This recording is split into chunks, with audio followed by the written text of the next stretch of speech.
Hello students, आज arithmetic का part 9 है जिसमें मैं फ्रैक्शंस के बारे में डिस्कस करूँगा।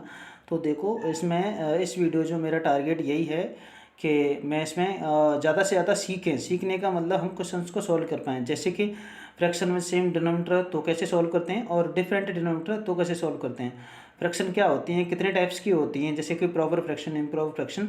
तो मैं सारी चीज़ें शॉर्ट्स में क्लियर कर रहा हूँ, मैं शॉर्ट्स भी डाल रहा हूँ तो उधर सारी चीज़ें क्लियर हो जाएंगी। प्रॉपर क्या होती है, इम्प्रॉपर की तो मैंने डाल दी वीडियोस, और अब आगे mixed, unit fraction, like fraction मैं उधर क्लियर करा रहा हूँ। तो इस वीडियो में मेरा टारगेट यही है कि हम इस सारे क्वेश्चंस को सीखें। बस क्वेश्चंस को सॉल्व करने पर ज़्यादा फोर्स करूँगा इसमें मैं। जैसे कि पहला क्वेश्चन है, मतलब पहली हेडिंग डाल रखी है, मैंने सेम डिनोमीटर। इसका मतलब है 4/7 + 5/7 जिनका डिनोमीटर सेम होता है वो तो क्वेश्चन बहुत ईजी होते हैं। कैसे कि यहाँ 7 है तो एक बार लिखेंगे, 2 होंगे तब भी एक बार लिखेंगे, और 3 होंगे तब भी हम एक ही बार लिखेंगे। ऊपर 4 लिखा है तो 4 लिख देंगे, प्लस लिखा है तो प्लस लिख देंगे, माइनस होगा तो माइनस लिख देंगे, 5 का 5। तो जैसे कि 4 और 5 कितना हुआ, 9/7 आंसर आ गया।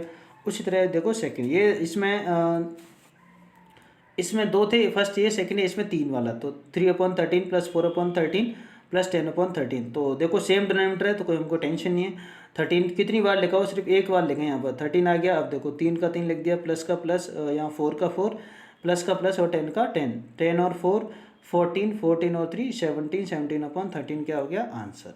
ये तो बहुत सिंपल है क्योंकि सेम डिनोमीटर। अब आएगा असली मज़ा, डिफरेंट डिनोमीटर। इसमें कौन सा एक देखो हर काम को करने का एक प्रोसेस होता है। जैसे हम खाना खाने का प्रोसेस होता है, पहले आराम से सब्जी रोटी खाएं, उसके बाद पानी वानी पिए, है ना। ऐसे थोड़ी है कि एक साथ में पानी डाल लिया, सब्जी अलग से डाल ली, 10-15 रोटी डाल ली, ऐसा थोड़ी होता है। हर चीज़ का एक प्रोसेस होता है।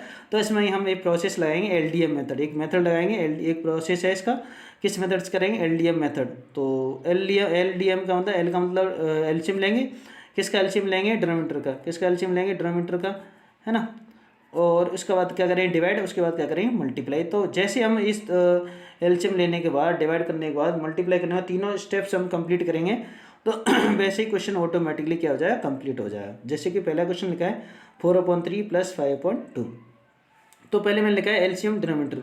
तो एलसीएम लेना पड़ेगा किसका, जैसे 3 और 2, है ना। एलसीएम है किसका लेना है, 3 और 2 का। जैसे यहाँ लिखा है 3, यहाँ लिखा है 2।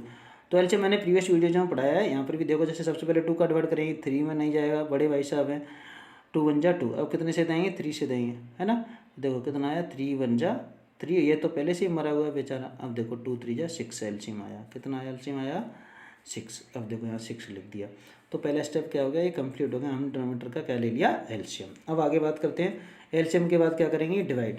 तो देखो डिवाइड, 3 यहाँ लिखा है, 6 यहाँ लिखा है। देखो अभी तक हमने बचपन से यही पढ़ा है कि छोटी वाली संख्या का डिवाइड बड़ी संख्या में देते हैं। हाँ, बड़ी संख्या में बड़ी संख्या का डिवाइड छोटी संख्या में भी देते हैं, लेकिन बड़ी क्लासों में आता है। अभी यहाँ पर हम क्या समझते हैं, ज़्यादातर चीज़ें क्या होती हैं, छोटी संख्या का डिवाइड बड़ी संख्या में देते हैं। इसका मतलब है कि 3 का डिवाइड किस में देंगे, 6 में। तो देखो 3 बन जाती है, 3 2 जा 6। तो 3 का डिवाइड मैंने 6 में दिया, कितना आया, 2 बार आया। तो डिवाइड वाला स्टेप क्या हो गया, कंप्लीट हो गया। अब क्या करेंगे, मल्टीप्लाई। इसको जोर से पकड़ो, 2 को 4 से बढ़ा दो। तो 2 4 जा कितना हुआ, 8। तो इसका मतलब एलसीएम करेंगे, उस पहले एलसीएम ले लिया हमने, 6 आ गया। उसके बाद क्या, डिवाइड करेंगे, मल्टीप्लाई करेंगे। इधर क्या करेंगे, डिवाइड और मल्टीप्लाई, डिवाइड और मल्टीप्लाई। इसी तरह से इधर करेंगे। 2 का डिवाइड करेंगे 6 में, तो कितना आया, 3। डिवाइड हो गया। उसके बाद ऊपर जाके क्या कर देंगे, मल्टीप्लाई। ऊपर जाके क्या कर देंगे, 3 का मल्टीप्लाई किस में करते हैं, 5 में। 3 5 जा कितना आया, 15। तो कितना आया, 8 + 15। तो 8 + 15 कितना होता है, 23। 23/6। चलो ये 12 हो गया। अब इधर बात करते हैं अगले क्वेश्चन पर। लिखा है 3/10 + 2/5। तो देखो वही सेम कहानी कि एलसीएम लो, डिवाइड करो, मल्टीप्लाई करो। तो जैसे मैं यहाँ पर एलसीएम लेता हूँ, क्या लिखा है, 10 और कितना लिखा है, 10 के बाद कितना, 10, 5। दोनों का एलसीएम लेते हैं। सबसे पहले किससे करेंगे, 2 से।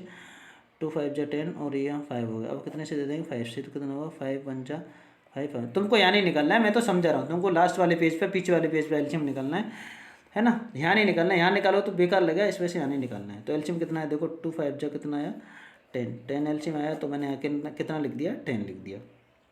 फर्स्ट स्टेप क्या हो गया, कंप्लीट। एलसीएम के बाद क्या करते हैं, डिवाइड और मल्टीप्लाई। एलसीएम के बाद क्या करते हैं, डिवाइड और मल्टीप्लाई। तो देखो 10 का डिवाइड 10 में देंगे, कितना आया, 1 आया। ये 10 1 जा 10, 1 आ गया। 1 को 3 से बढ़ाओ, 1 3 जा 3। पहले डिवाइड फिर मल्टीप्लाई, है ना। 5 का डिवाइड 10 में करेंगे, कितना आया, 2। 2 2 जा कितना आया, 4, है ना। डिवाइड और मल्टीप्लाई, डिवाइड और मल्टीप्लाई। 4 और 3 कितना हुआ, 7, 7/10।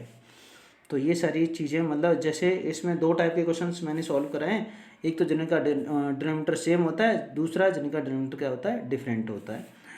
तो इसमें मैंने होमवर्क दे रखा है। पहला क्वेश्चन ये है 4/17 + 5/17 + 10/17 जिनका डिनोमिनेटर सेम है, तो ईजी है। इसके बाद जिनका डिनोमिनेटर डिफरेंट होगा वो क्वेश्चन है 4/7 + 3/2, है ना। और अगला क्वेश्चन है 4/20 + 2/5। ये आपको सॉल्व करने हैं अच्छी तरीके से। So thank you for watching my videos. So